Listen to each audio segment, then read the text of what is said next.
Jinguella, everyone. My name is Larissa Baldwin-Roberts, and I'm a Widgeable Waiable woman and the CEO of GetUp.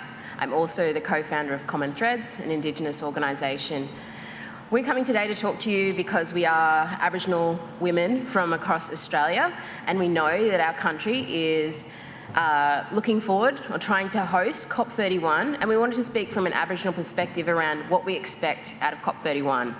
For our people, coming into these spaces at an international level is something that's there's huge barriers to, in terms of like the cost, in terms of the ability to participate in this space. It's a long journey. We've travelled for over 24 hours in order to get here. But we want to talk about the fact that, you know, Australia is one of the third largest exporters of coal and gas in the world. And we want to say that if Australia is going to host COP31, it needs to get real about its leadership on climate. That means getting right with its First Nations people. If we go to a COP31 and we don't significantly reform the laws in Australia that allow Indigenous peoples to determine their own economic benefit on our terms at a local level, then we would have failed at a COP. If we're going to continue to mine for coal and gas, and without this legislation being changed, and we know at the moment there's been significant advocacy about the amount of critical minerals that are required for renewable energies in Australia. If we don't change the laws in Australia in order to mine these critical minerals, then the same injustice is going to happen and take place for the transition. So we want to talk about our land like we continue to live on it. This is our land. We are the people that speak for our country, but at the same time, our laws are not being respected in Australia. The panel is going to talk more about what's happening on their country, so I'm going to hand over so we can leave time for questions at the end. I'm going to hand over to Aunty Polly. Yama everyone, my name's Polly Cutmore. I'm from Moree. I have connections with the Anawan people from the north to the mountains of northern New South Wales to the floodplains of the northern part of the Guaita. We are protecting our country against the onslaught of mining companies that are coming in. We come from where we have the largest body of underground water within my region of Moree, the Great Artesian Basin, and we're protecting that against Santos that wants to poison back into our artesian water, and we can't do that. That's one of our sacred rivers of our communities and of our Northern Basin people. The other, you know, we have coal and gas that are attacking us at the moment. But I come from the country where we have the most daylight in our region, in our country, and it's also a big region of agriculture area that also provided lots of food for the Northern Basin of our area. So, you know, we would like that to stop, but also we are reconnecting with our South Pacific people in the region, and we do not want to drown, we do not want to poison our people, and we are responsible for that. Responsible for everyone that's in our region and also around our Pacific area within Australia and beyond. So one thing that we want to stop is coal and gas and the rising of waters within our regions. We want to look after our people and stop it. Thank you. Hi, my name is Bianca McNear. I'm a Mulgara woman from Kathaguru, or otherwise known as Shark Bay in Western Australia. In Shark Bay in Western Australia, we have the largest plant in the world, and that's the largest plant in the ocean, largest plant on the land. And that plant is our seagrass. That seagrass has been filtering and cleansing our ocean and our air for thousands and thousands of years under the guidance and under the management and care of Mulgara people. For 65,000 years, Aboriginal people of Australia have been ready to contribute to caring for country, for protecting country, and not just for ourselves, but for everyone who's part of our country. And being an ocean and saltwater person, you know, we're excited about joining our Pacific region and being able to stand up and look after our land and our seas.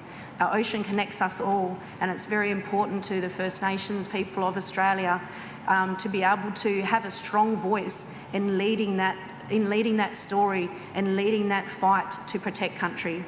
We want to walk with our government. We want to be able to say we work together We have a lot to offer and we look forward to that opportunity.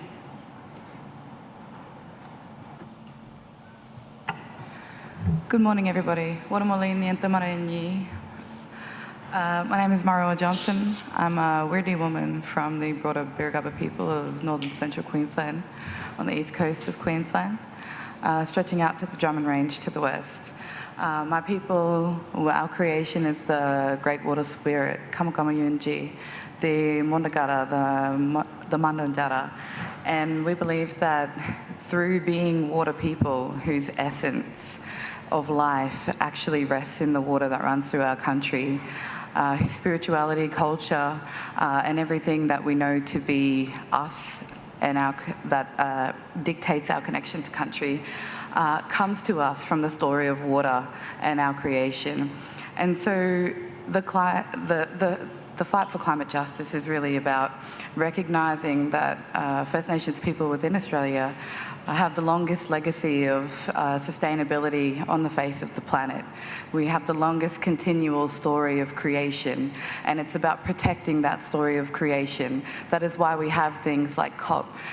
I really look forward to the opportunity for Australia to host COP31, because it actually provides an opportunity for Australia to be a leader, but also for First Nations people to lead, I guess, how that reconnection to country actually happens, and to create that shift that we need in the way that we look at country. And so the opportunity for Australia to host a COP in 2026 is really exciting, because not only does it shine a spotlight on the Pacific and the fact that First Nations people, Indigenous and Pacifica across the Pacific Ocean have connection from time immemorial. We have connection that transcend colonial boundaries that have been dictated by the colonial history throughout the Pacific. But this provides an opportunity for not just storytelling, but truth-telling, and that's really what we need to be prioritising as well when we're thinking about how we actually tackle climate change and what a just future looks like for us. And so COP is an amazing opportunity for Australia to host. It's far too overdue in terms of having a COP south of the equator.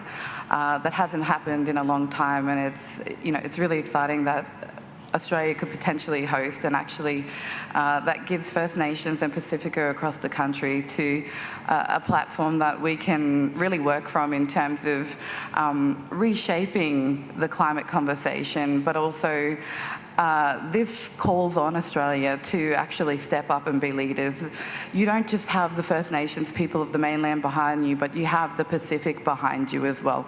We want Australia to be leaders, and we have the knowledge and the stories that date back to creation and time immemorial that allow us to do that, to be the experts and actually to be leaders in how we actually think about climate change as a human rights issue, but also gives us the opportunity to have that conversation about human rights and the reality of climate change that we face.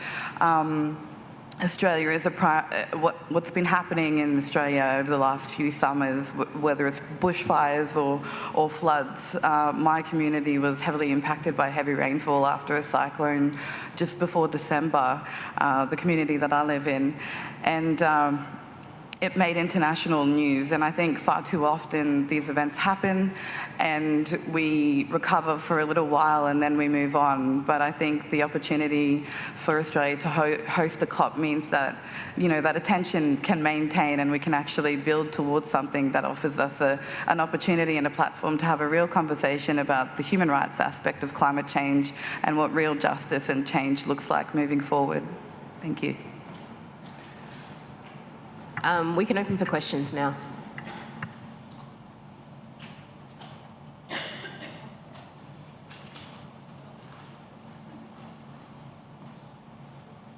I'd just like to say that we're the oldest continuous culture, and we want you to come home and see our country.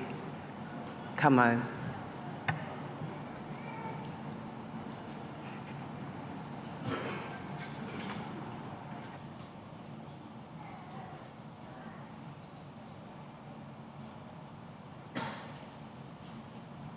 Just ask about how you see the partnership arrangement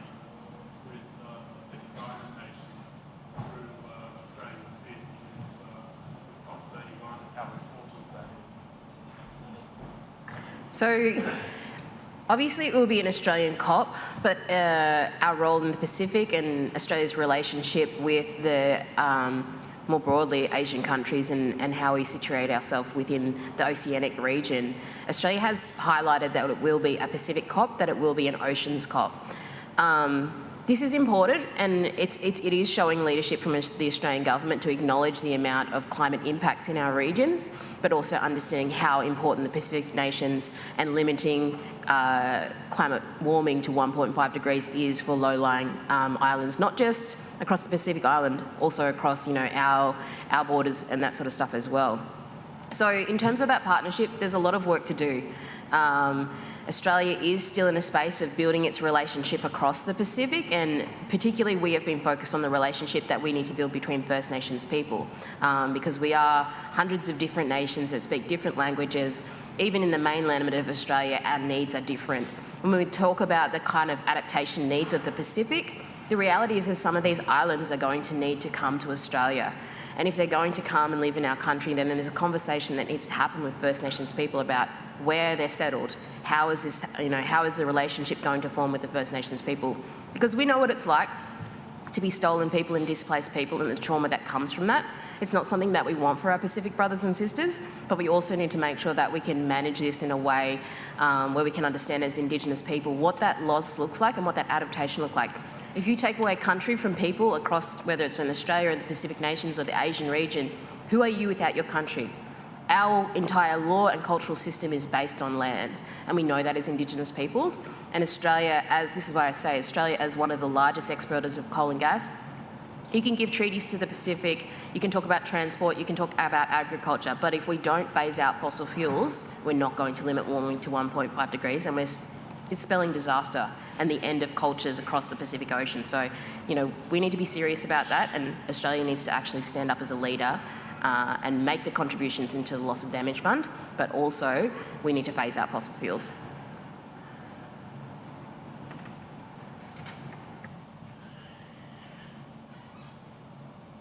Yat she Twitch eating schlitz and obviously Bashichinki Ani Dashiche Twohoglini Dashinale. I'm coming from the United States, and our people have been severely impacted by uranium mining. With the push for tripling nuclear, I'm wondering how is Australia working to combat this, especially where there is uranium? And can you tell us about your fight and what is needed to stop the nuclear push? Thank you.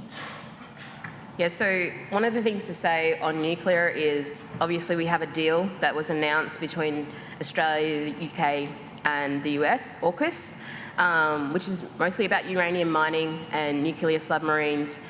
But the reality is our government, we're going to a federal election in a number of months. We know that a lot of wealthy nations the incumbent governments have lost. So it is really scary to be going to an election where the opposition is promising massive nuclear expansion.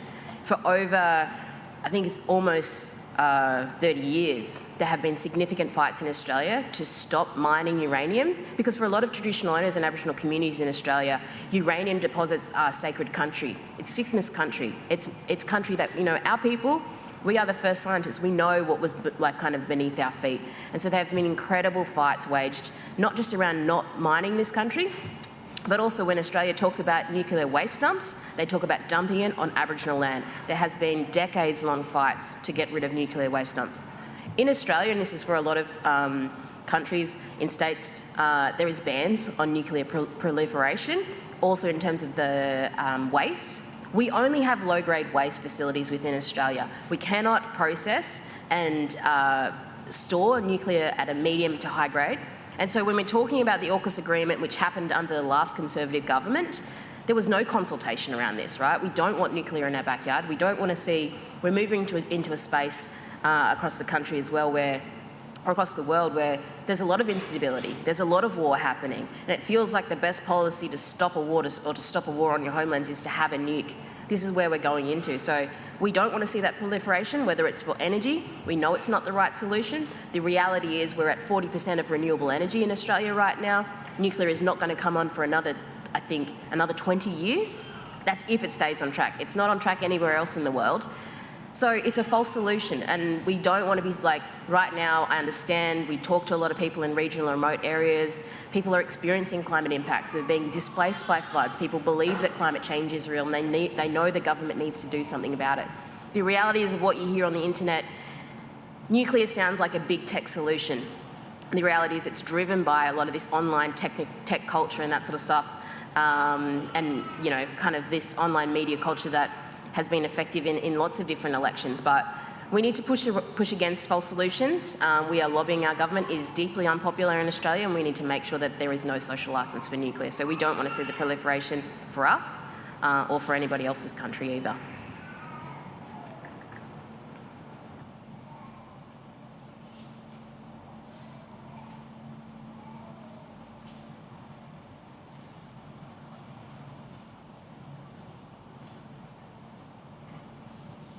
Thank you for this presentation. Australia is a very significant exporter of fossil fuels, of gas and coal. Have you got hopes that if Australia gets COP31, that this could be an opportunity to highlight the human impact of what those exports mean to communities around the world? Is that one of the points of leverage that you're hoping to elevate within Australia if the COP goes to Australia and the Pacific? Yeah, I think Polly and Marwa, do you want to take that? Well, you know, one of the things that we want to highlight about fossil fuels, they are our ancestors, and we've had enough of them digging our ancestors up, you know, since they arrived. So we need to stop this. One of the towns that have been mentioned in the nuclear area is my country, where Muswellbrook is. And since within the first announcement of that, right up until last week here, we've had 4 earthquakes in that town. People are moving out of that town, and they continue to name that.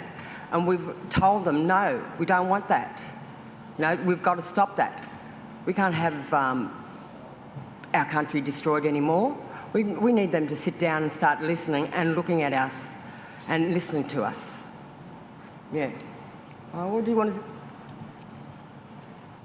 I'll just say that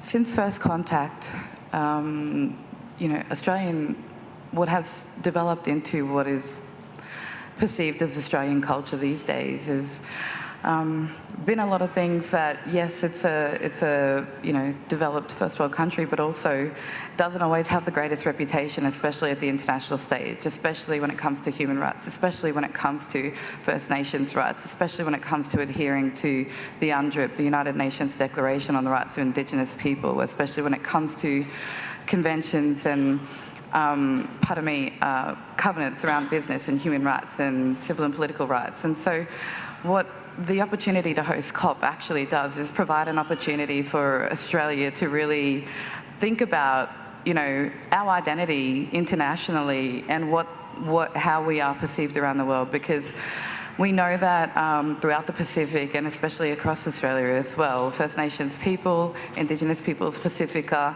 but everyday Australians are already being impacted by this commitment to this dinosaur culture, to this old idea of who we are, and I think it's time to move beyond that now. So this is a great opportunity really to reshape not only the relationship that Australia holds with the broader Pacific and its First Nations people within Australia, but also to really reimagine, you know, what our identity is to the rest of the world and sort of how we are perceived by the rest of the world. I think that when we consider that Australia holds its First Nations people really hold the oldest legacy of environmentalism, first in time, first in law. Aboriginal law and environment, the first environmental law. They cannot be separated. And so I think that this provides an opportunity really for Australia to do some truth telling, to really recognise who we could be and how we could be respected internationally and in arenas like the UN arena as well. So thank you. The other thing I would say about Australia's position on coal and gas is that it's not just that we need a phase out of fossil fuels. Right now, the Australian government gives something like $16 billion in subsidies to oil and gas and coal mining. And so this is an incredibly intensively subsidised industry. A lot of this coal and gas is for international export. It's not to be used at home.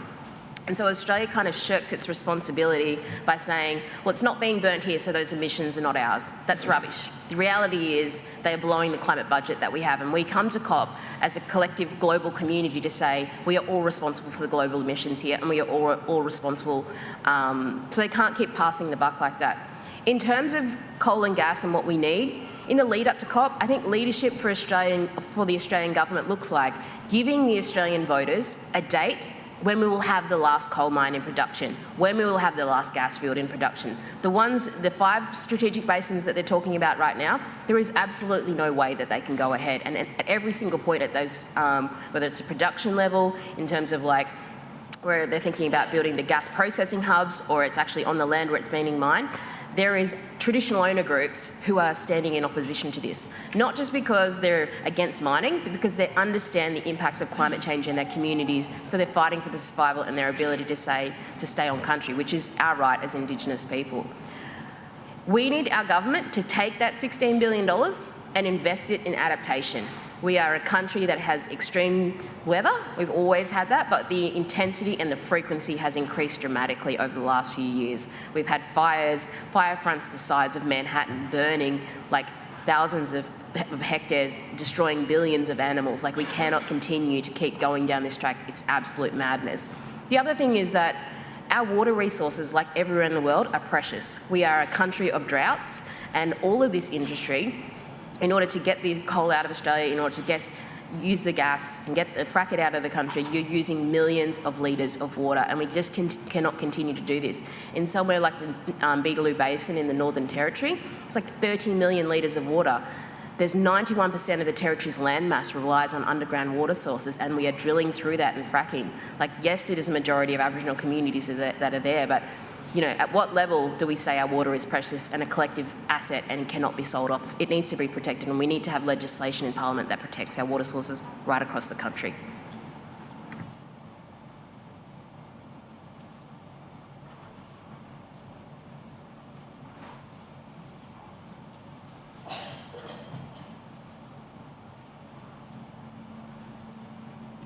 Oh, stand up. You slightly answered my question, but one thing I know to be true is that Indigenous communities aren't just on the front lines of extraction. They're also, like us, on the front lines of the climate crisis. The Climate Change Minister for Australia here announced $50 million towards the Loss and Damage Fund. But how can Indigenous people within Australia even access that, or what can we do to ensure that the loss and damage needs of Indigenous people in Australia are also being addressed here as well? We are not even having a conversation at a national level about the adaptation of First Nations people. There is nothing special about Aboriginal and Torres Strait Islander people that allows us to remain in our communities when temperatures reach 60 degrees. It makes us sick.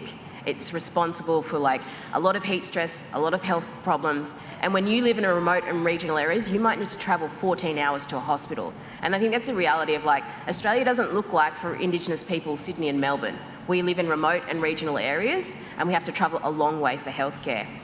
We're talking about building social housing in communities where air conditioning is not seen as an essential need, it's seen as optional. We can't have that. We need to rethink about what it means to build health services and housing in our areas that actually is adequate for adaptation, because the reality is we don't want to leave our country. We want to remain on country. Our culture is connected to country. So I think there's a lot of health impacts that we can talk about. But also the other thing is like, there is, and Bianca can talk about this as well, but there is an incredible amount of work happening from Indigenous people who are always have been managing country. Whether you're talking about fire burning in the cooler seasons, 80% of the world's biodiversity is protected by Indigenous peoples, and that means everywhere globally Indigenous people need to remain on country to manage country so it doesn't end up in smoke in massive bushfires or, you know, destroyed by floods. In my community, we had 2 100-year floods in the span of a month. Like, wiped out all of our Aboriginal housing in the community, displaced multiple communities around our areas. And there's still displacement happening. Most of our Aboriginal communities that have been displaced through floods and fires over the last 5 years are largely still displaced. So you can fix the road, but the reality is there is a process that is happening here around removal of country for Aboriginal people. The other thing that I would say is that $50 million, yes, we want Australia to pay into the Loss and Damage Fund. $50 million is a drop in the ocean of what is required within that fund, and it is a drop in the ocean of what is required from Australia into that fund. And so this is the thing about subsidies. Take away that $16 billion of subsidies and pay up for the damage that you are doing to our climate. Anyone go? Yeah, in Shark Bay, Kathaguru, in my country, we had a heatwave El Nino event 2011, wiped out 1/3 of our seagrass. That seagrass is essential for our sustenance, our traditional commercial fishing licences, our income and also our health. When sea level rises reach Australia, Shark Bay will be one of the first places to go. We don't have anywhere else to go. We know that in our countries we have to look after the whole place. So in all of our different spaces, we need to be able to be empowered to look after country. We have to find ways now of doing this with no finance, with no income, with no support. So as Marlgara women, we go out, we volunteer to go and look after our turtle nests. We teach our children how to plant seagrass, because these are the things we can do that we don't have financial support for.